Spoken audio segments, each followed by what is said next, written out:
When Captain America throws his mighty shield, all those who chose to oppose his shield must kill. So, that new Avengers Endgame movie came out. Like 5 freaking months ago, but whatever. And I only just watched it now because I don't know, but whatever. You guys said that you guys still wanted me to review this movie, and I'm gonna give the fans what they want. You know, I don't have that many fans, but whatever.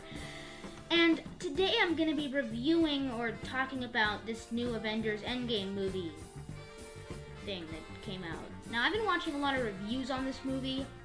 I've heard some stuff. I've heard a lot of people like it, but there's a lot of people out there who have some problems with it. But I think overall, 22 movies have been building up to this, and I think it does live up to its standards pretty well. So this movie, I'm gonna just go over some things I liked, and there's a lot. But this movie, the thing I want to say about it first of all is that this movie is very wild. It goes all over the place. It's very unpredictable. And Infinity War, I liked it, but the problem with it, I had 2 problems. Was it was pretty predictable for the most part, and it had some unpredictable stuff, but you know, it was not like super unpredictable or anything.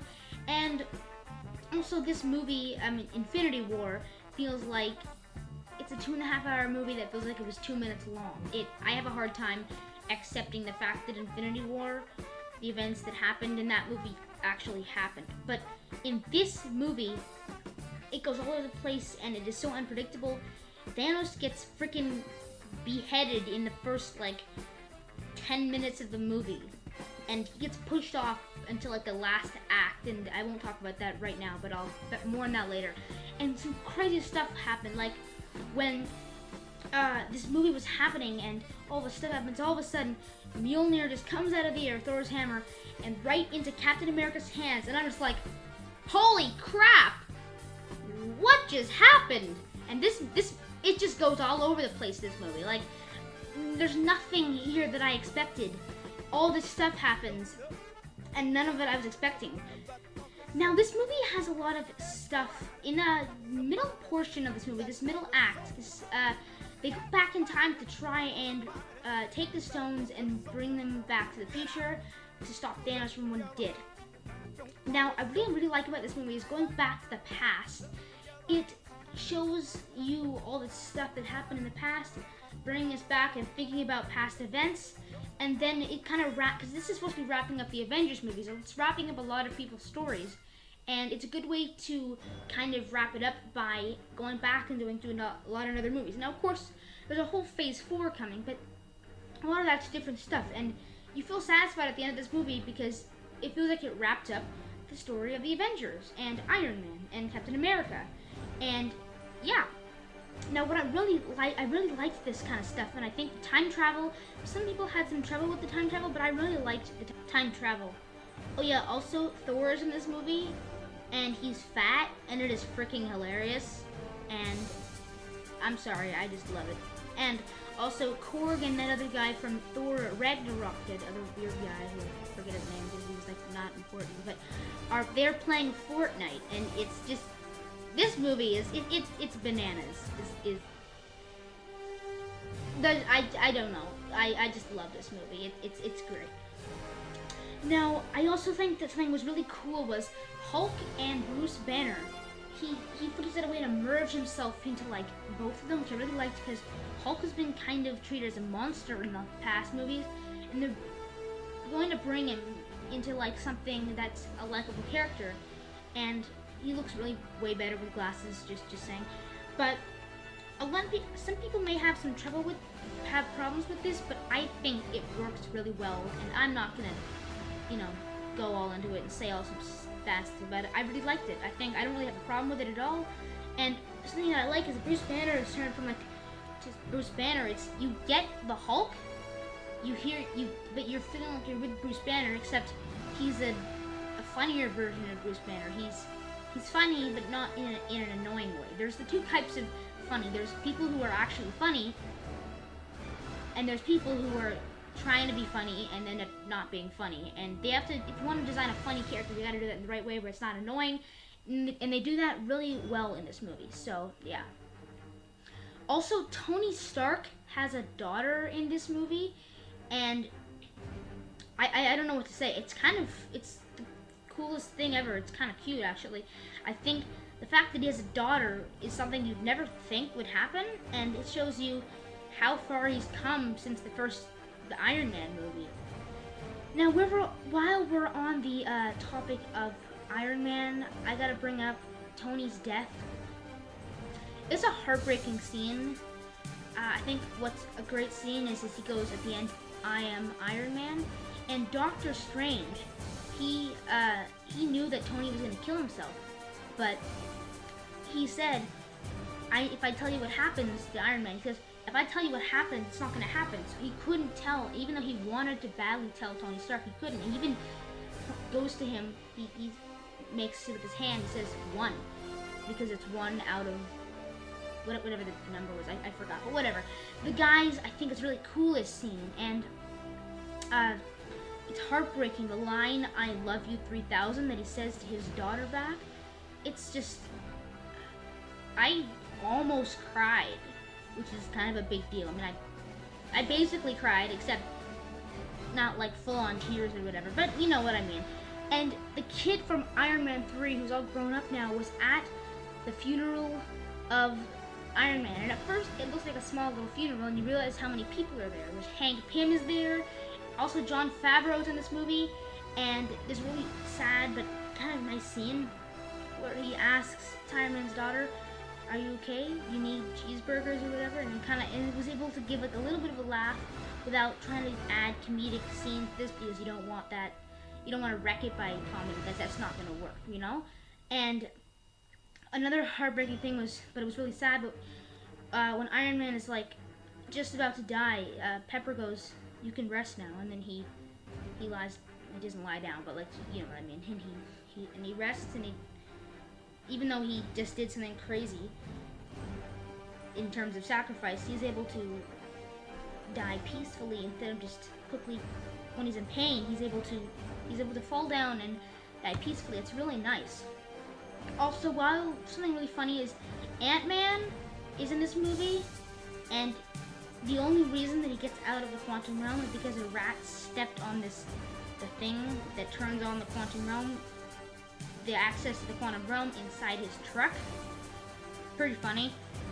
Also, Thanos has a retirement plan, and he's a kind of a different character in this movie. You think of him as kind of a nice guy, and you realize he didn't do the plan, his huge plan for him. He just did it because he thought it was the right thing to do. Of course, that's kind of messed up, but he thought it was the right thing to do, and he's kind of a better person in this movie.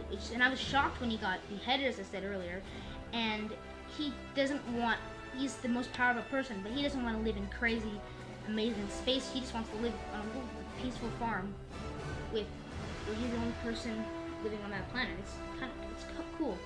And one of the cool things is when Iron Man snapped, I think it was Iron Man, Tony snapped, and all of Thanos' guys turned to dust, and you see Thanos sit down and go, just think to himself before he dusts out. It's kind of cool. I like about this movie is that it has everything, and I felt like, as I said earlier, Infinity War feels like it went by so fast that I had a hard time believing that everything that happened in that movie actually happened. This movie is 3 hours long, and it feels like it. A lot of people say that it doesn't feel like 3 hours long.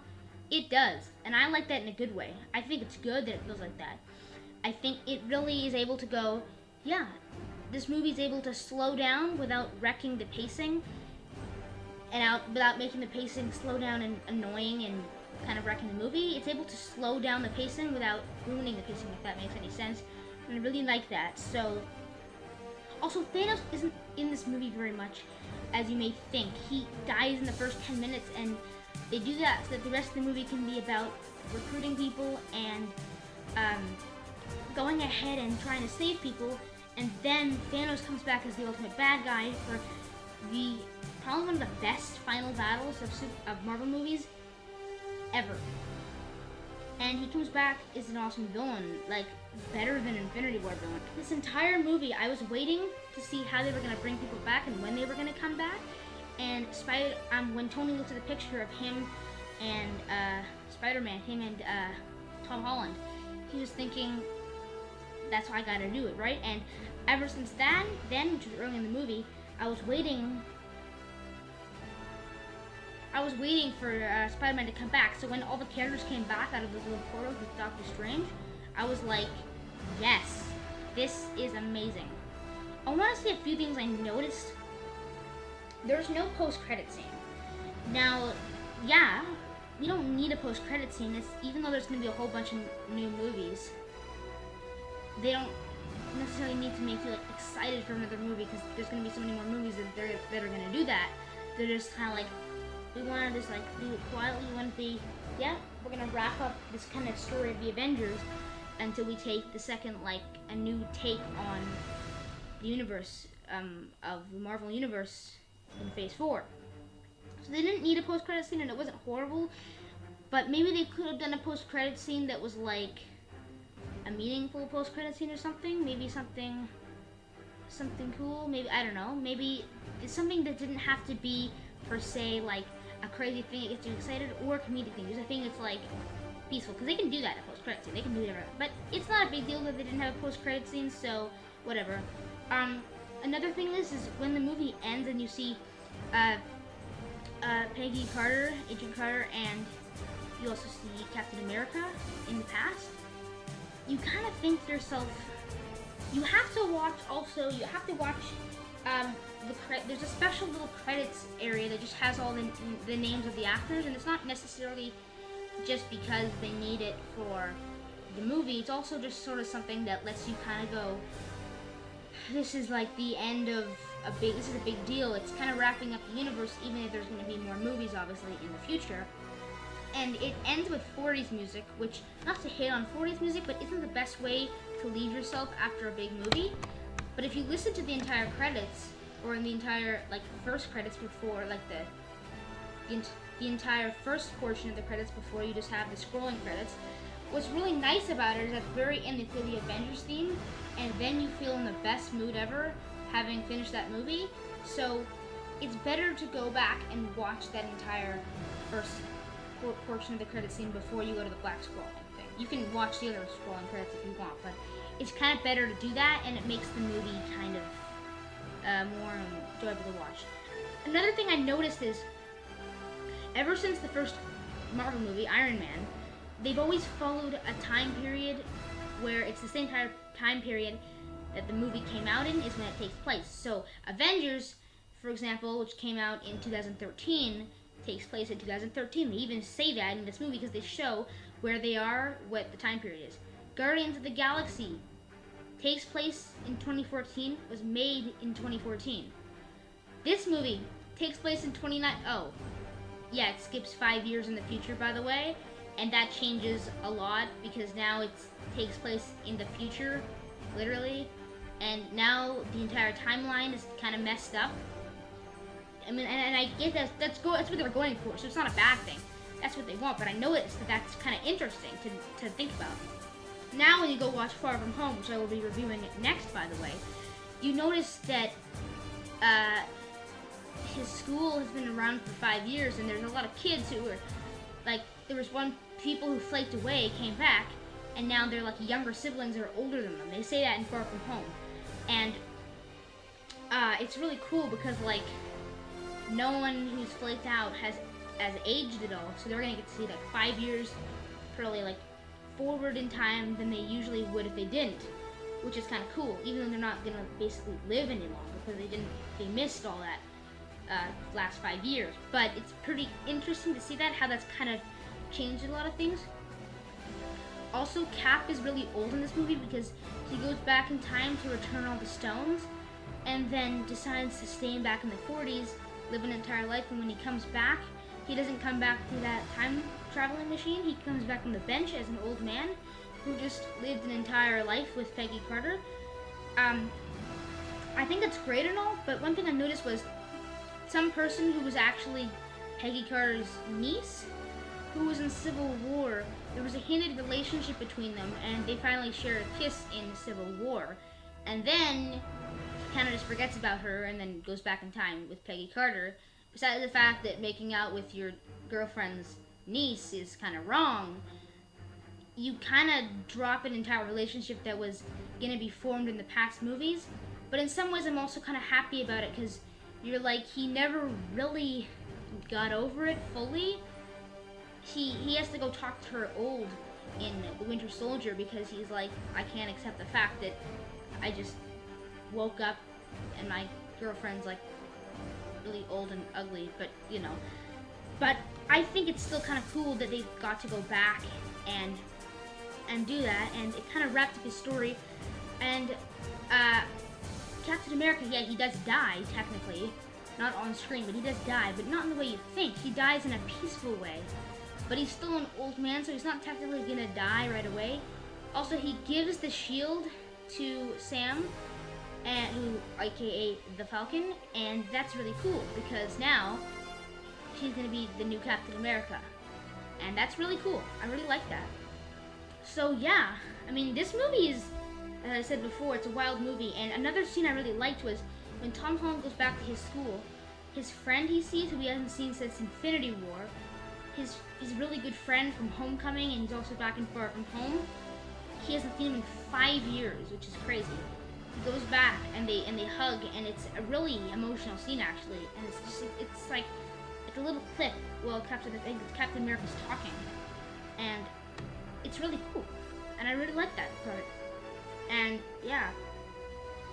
So anyway, guys, that's my review on Avengers Endgame. I hope you guys enjoyed this. If you did, please leave a thumbs up or a like, whatever you want to call it. If you guys want to see more awesome videos like this, I am going to be making a Far From Home review coming out pretty soon. So you can go check that out. You can subscribe if you want. And I will see you guys next time. I'm going to give this movie an A+. It's amazing. Bye. When Captain America throws his mighty shield, all those who chose to oppose his shield must yield. If he's led to a